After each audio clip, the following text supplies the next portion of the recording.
1900. Dios nos ha hecho maestros organizadores del mundo para establecer el orden donde reina el caos. Él nos ha dado el espíritu del progreso para vencer las fuerzas de la reacción en la Tierra. Si no fuera por las fuerzas como estas, el mundo se vería inmerso en la barbarie y la oscuridad. Dicho por el senador estadounidense Albert J. Beveridge, conocido como Gran Imperialista Estadounidense. 1901. El presidente estadounidense William McKinley se postuló para un segundo mandato y nombró a un nuevo vicepresidente, Theodore Roosevelt. Menos de un año después McKinley fue asesinado.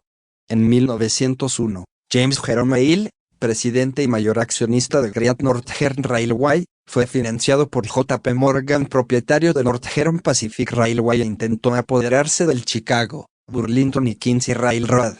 Hill creó un fideicomiso, la Northern Securities Company, para controlar los tres ferrocarriles. El público estaba muy alarmado por la formación de Northern Securities, que amenazaba con convertirse en la compañía más grande del mundo y monopolizar el tráfico ferroviario de los Estados Unidos.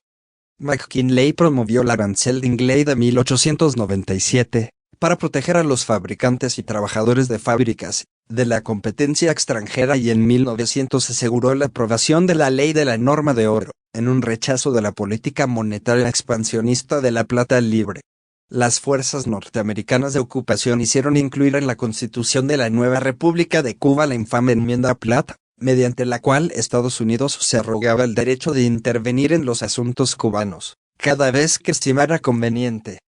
Cuba también fue forzada al arrendamiento en perpetuidad de un pedazo del territorio nacional para el uso de la Marina de Guerra estadounidense, la base naval de Guantánamo.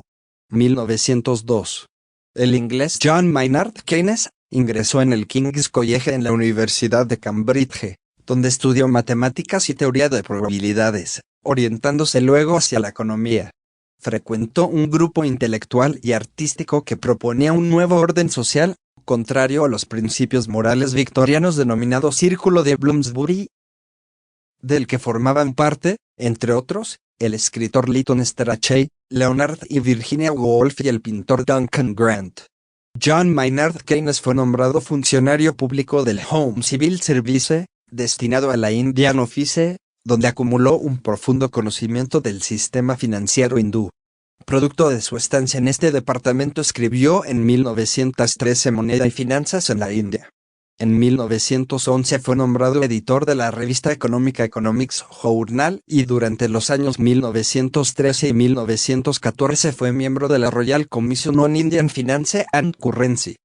En 1916, Keynes comenzó a trabajar como consejero del Ministerio de Hacienda británico en el diseño de los contratos crediticios entre el Reino Unido y sus aliados continentales durante la guerra y los sistemas de adquisiciones exteriores.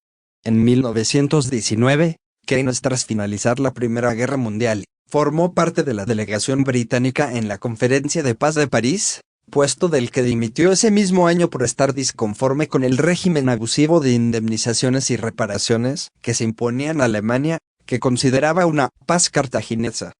En su libro Las consecuencias económicas de la paz, anunciaba las implicaciones y consecuencias de las condiciones económicas impuestas a Alemania en el Tratado de Versalles. En 1919, regresó a Cambridge, fue miembro de varios consejos de administración de empresas financieras y aseguradoras, dirigía el semanario Nation and Athenaeum y Economic Journal y participaba en el consejo asesor económico del primer ministro británico. Keynes también fue un inversor de éxito, logrando hacerse con una gran fortuna.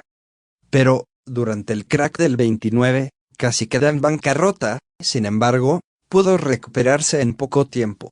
En 1931, Keynes presenta su obra Tratado sobre el dinero, descrito como el mejor trabajo de Keynes por uno de sus más frecuentes oponentes intelectuales, Milton Friedman. Friedman y otros monetaristas han argumentado que los economistas keynesianos no prestan suficiente atención a la estanflación. En 1936, con la publicación de la teoría general, John Keynes cambia de posición respecto a su anterior tratado y plantea una teoría completamente nueva.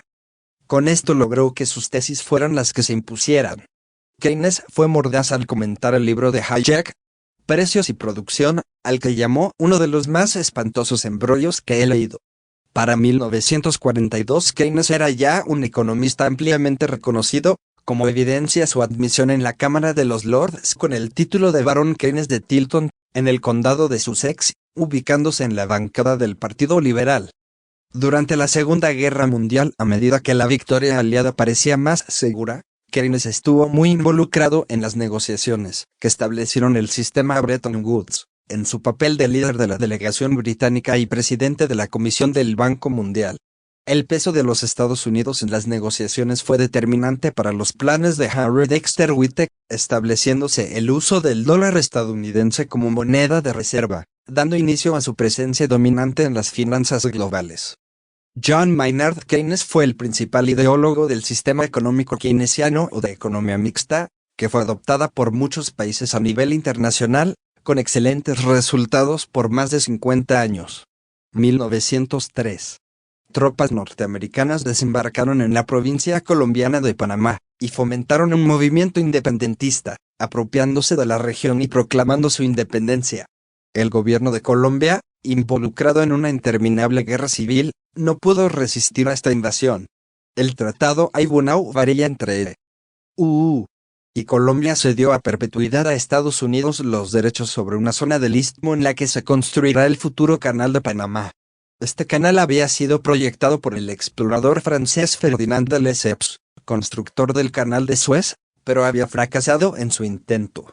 Los estadounidenses terminaron de construirlo. Los Estados Unidos presionaron la segregación de Panamá, que entonces era parte de Colombia, y adquirieron derechos sobre el canal. Años después, el expresidente Theodore Roosevelt diría: "Yo tomé la zona del canal mientras el Congreso debatía". A Colombia se le pagó posteriormente la absurda suma de $25 millones en compensación. Cuando la República de la Gran Colombia fue disuelta en 1830, Panamá permaneció como parte de Colombia y con el apoyo de Estados Unidos, Panamá se separó de Colombia en 1903 y firmó un tratado con EU para permitirle la construcción de un canal, otorgándole soberanía a EU sobre una franja de territorio a los dos lados de la zona del Canal de Panamá, que fue construido por el Cuerpo de Ingenieros del Ejército estadounidense entre 1904 y 1914. En 1904 se promulgó la Constitución Nacional de Panamá, que tiene un apartado que contempla la intervención militar norteamericana cuando Washington lo crea necesario. Inmediatamente se inicia la construcción del Canal de Panamá. Más adelante, Estados Unidos llenó la zona de bases militares, y en 1946 fundó la Escuela de las Américas, por donde pasarían los dictadores de América Latina. El canal fue devuelto a Panamá, en cumplimiento del Tratado Torrijos-Carter, recién en 1999, y en el ínterin se sucedieron diversas intervenciones militares estadounidenses para reprimir los intentos panameños de recobrar la soberanía. La Infantería de Marina estadounidense desembarcó en República Dominicana para sofocar un levantamiento armado opositor. En 1905, a propósito de la intervención en ese país, el presidente Theodore Roosevelt declara que Estados Unidos será el policía del Caribe. En 1907, Estados Unidos ganó que el gobierno dominicano le otorgara la recaudación de los ingresos aduanales, estatus que se mantendría por 33 años consecutivos. 1906. Friedrich August von Hayek se doctoró en leyes y en política económica. En aquellos años Hayek era un socialista que creía en la intervención del Estado para mejorar el orden social y no le gustaban las posiciones antisocialistas y liberales de su profesor Ludwig von Mises, destacado economista de la escuela austríaca. En 1931 Hayek se fue a Londres, donde ocupó una cátedra en la London School of Economics. Ahí desarrolló una fuerte rivalidad con Keynes, mostrando hostilidad en contra de sus conceptos. Pero durante los años 30, fueron las ideas de Keynes las que se impusieron. También tras la Segunda Guerra Mundial triunfaron los gobiernos socialdemócratas o socialistas, donde Hayek perdió relevancia y fama. En 1945, Friedrich August von Hayek, famoso por su libro Der Rat zu Serfdom, viaja por América y Europa presentando su libro. A su paso por la Universidad de Zúrich, es invitado por industriales, banqueros y financieros para discutir las posibilidades de regenerar las ideas del liberalismo clásico y tratar de detener el creciente peligro del socialismo. En 1947, Friedrich Hayek, con apoyo del empresario suizo Albert Hunold, se reunió en una pequeña localidad suiza con un grupo de 39 intelectuales, industriales y banqueros suizos del 1-10 de abril de 1947, para financiar su think tank y oponerse al socialismo. Así fundaron la Sociedad Montpellier. Las reuniones internacionales fueron financiadas, en un primer momento, por las fundaciones Rell y Erhard. Esta sociedad reunirá a monetaristas como Milton Friedman, a miembros de la Escuela del Public Choice como James M. Buchanan. En 1960, los trabajos de Hayek son leídos en Estados Unidos, donde Hayek acepta la posición de profesor en la Universidad de Chicago. En Chicago, Hayek se encuentra con Milton Friedman, quien enseñaba ahí desde 1946. Hayek visitó Chile en diciembre de 1970. En 1974, Friedrich Hayek fue laureado con el Premio del Banco de Suecia en Ciencias Económicas. En 1977, la Universidad de Guatemala Francisco Marroquín honró a von Hayek con un doctorado honoris causa por su aporte a la libertad individual. Hayek pensaba que el socialismo y la colectivización comunista implementados por el Estado eran inviables por la falta de precios de mercado, también eran incompatibles con la libertad individual y necesariamente llevaban al establecimiento de regímenes totalitarios. Las críticas de Hayek iban dirigidas hacia cualquier intervención del Estado en la economía. En 1978 llegó a afirmar en el New York Times que las libertades personales fueron más amplias bajo Pinochet que bajo Allende. En la década de los 80 sus ideas jugarían un papel importante durante el gobierno de Margaret Thatcher. Hayek dijo que la libertad de elección debe ser más practicada en el mercado, en vez de las urnas. La libre elección puede al menos existir bajo un régimen de dictadura, pero no bajo una democracia sin límites que no pueden limitarse. Hayek volvió al Chile de Augusto Pinochet en 1981, concediendo 2 reportajes al diario El Mercurio, en donde profundizó su análisis sobre democracias y dictaduras. Una dictadura puede ser un sistema necesario para un periodo de transición. Mi preferencia personal se inclina a una dictadura liberal y no a un gobierno democrático donde todo liberalismo esté ausente. Hayek se definió como enemigo del estado de bienestar y la justicia social. Hayek admiró el Chile de Pinochet, tanto que decidieron realizar la reunión de la Sociedad Montpellier en Viña del Mar, una localidad costera donde fue planeado el golpe contra Salvador Allende. Friedrich August von Hayek fue el principal ideólogo del sistema económico neoliberal, que fue forzado a adoptarse en muchos países a nivel internacional, desde los años 80 hasta nuestros días, con pésimos resultados para los diferentes países y sus clases sociales medias y bajas, pero con excelentes resultados para las élites económicas de cada país, las grandes empresas transnacionales y banca internacional. 1907. El magnate bancario J.P. Morgan estableció un sindicato, con la ayuda de un agente ROTHSCHILD. Auguste Belmont, Jr. El sindicato recaudó 65.000 millones de dólares en oro.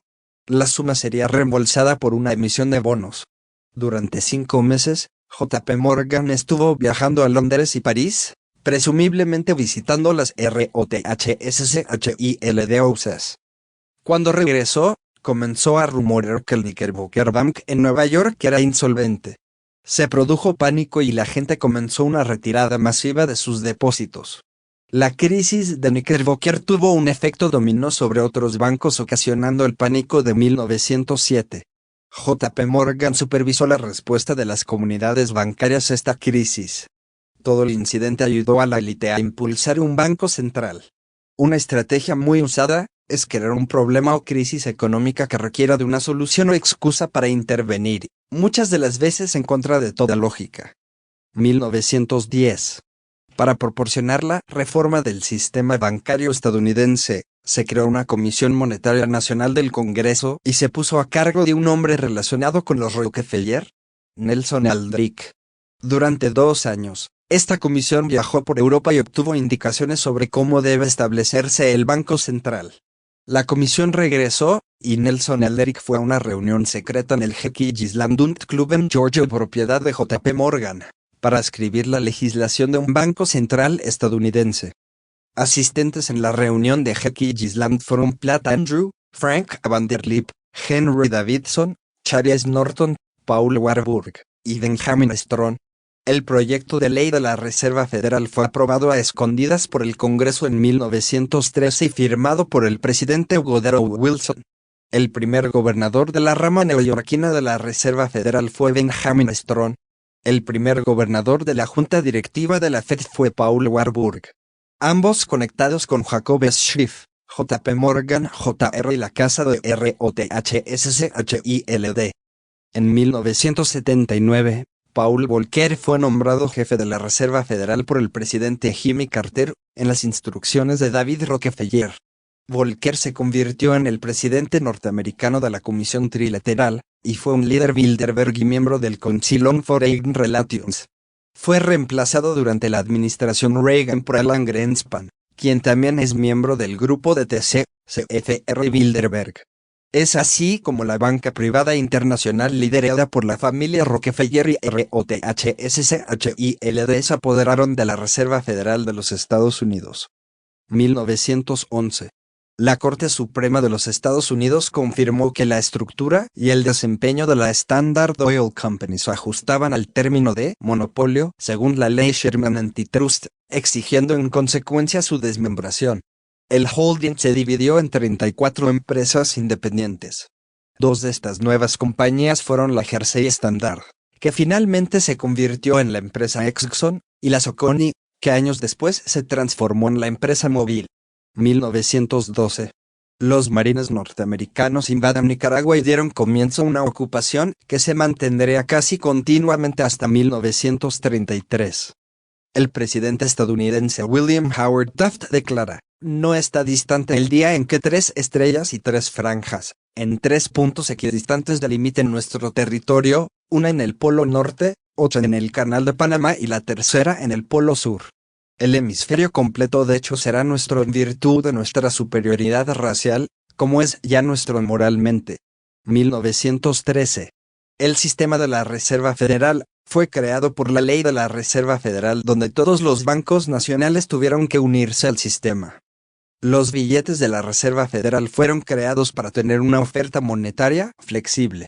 La Reserva Federal es un consorcio público-privado que controla la estructura organizativa en la cual participa una agencia gubernamental independiente, conocida como Junta de Gobernadores, con sede en Washington, D.C., y los 12 bancos de la Reserva: Boston, Nueva York, Filadelfia, Cleveland, Richmond, Atlanta, Chicago, St. Louis, Minneapolis, Kansas City, Dallas y San Francisco, de todo el país de aspecto privado.